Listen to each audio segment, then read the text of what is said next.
Share market में एक term चलता है स्मार्ट मनी, और स्मार्ट मनी कहते हैं विदेशी निवेशकों के पैसे को। और इधर बहुत समय से ये टर्म इस्तेमाल नहीं होता रहा है, क्योंकि ऐसा लगने लगा था कि विदेशी निवेशकों का आना जाना भी एक तरह का बहुत रूटीन है, और दूसरा भारत के बाजार को विदेशी निवेशकों के पैसे से या एफआईआई या एफपीआई के पैसे से अब बहुत फर्क नहीं पड़ता। डोमेस्टिक फ्लो इतना बढ़िया हो गया है कि चिंता की कोई बात नहीं है।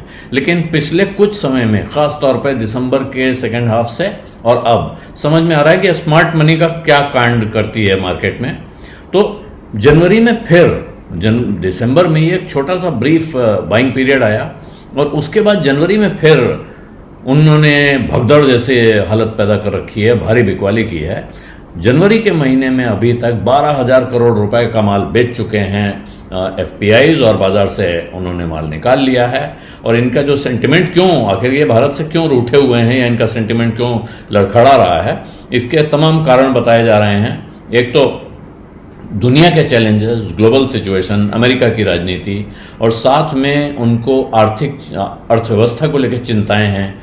और इस सबसे बड़ी चीज़ जो अब खड़ी हो रही है वो ये है कि उनको जो कंपनीज से जो अपडेट आता है रिजल्ट का, उससे चिंता हो रही है कि शायद इस बार भी अर्निंग सीजन बिगड़ा हुआ दिखाई पड़ सकता है।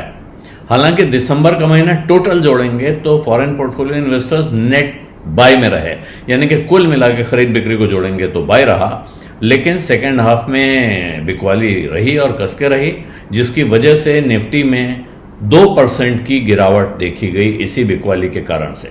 उधर अक्टूबर और नवंबर में अगर मिलाएंगे तो एफपीआईज ने 1,60,000 करोड़ रुपया निकाला है इन 2 महीनों में।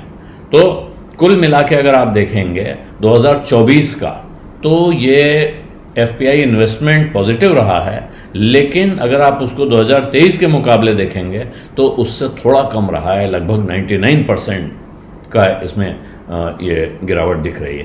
तो 99% के लगभग रहा है।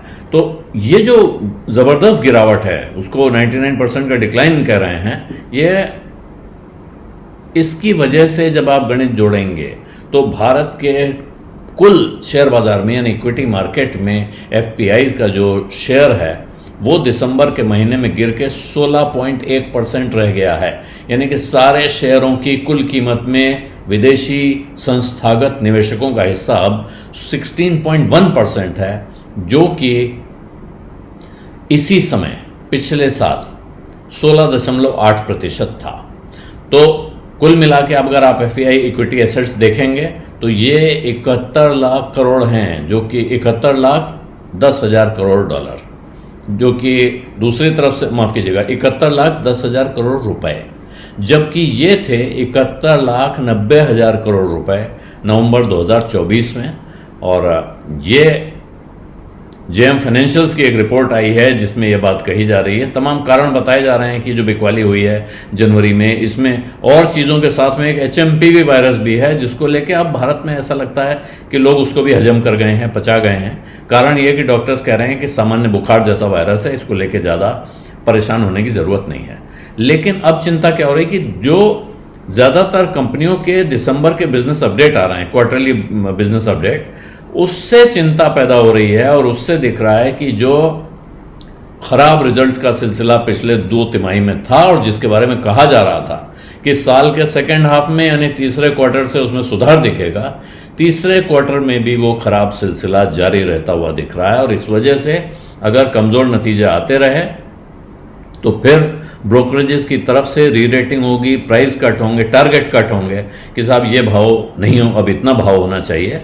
और इसी वजह से ये चिंता अगर इस क्वार्टर में रही तो फिर इकोनॉमी के स्लोडाउन का संकेत ये दिखाता है, और इकोनॉमी का स्लोडाउन बड़ी खतरे की घंटी के तौर पे देखा जाएगा। उसके बाद अगले क्वार्टर में सुधार होता है नहीं होता है ये एक अलग बात होगी।